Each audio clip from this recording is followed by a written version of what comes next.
Today, the White House defending the president's actions. It's not campaign interference for credible information about wrongdoing to be brought to light, if it's credible information. I was flabbergasted by the president's counsel's remarks. That's what they call policy. I'm sorry.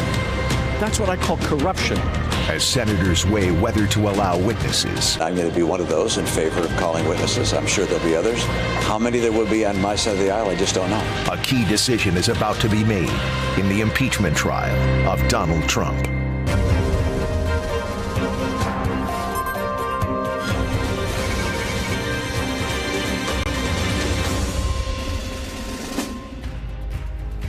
Good Thursday morning. I'm Chuck Todd, and welcome to MSNBC special coverage of the impeachment trial of President Donald John Trump. Senators, impeachment managers, and the White House legal team are preparing for a second round of questioning today, a bit of a marathon session that's coming up.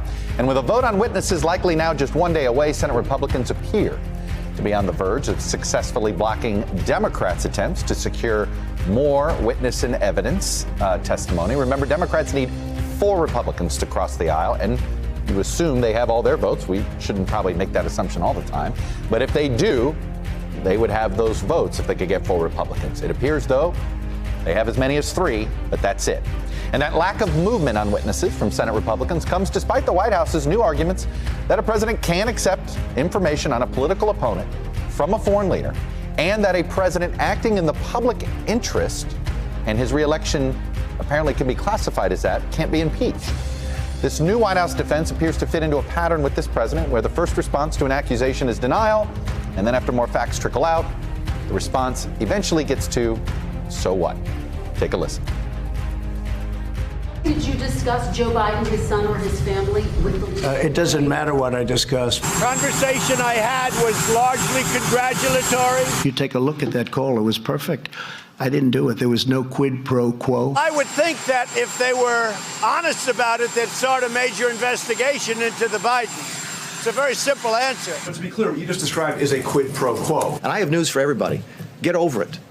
There's going to be political influence in foreign policy. The Ukrainian president came out and said very strongly that President Trump did absolutely nothing wrong. That should be case over. Here's the other thing.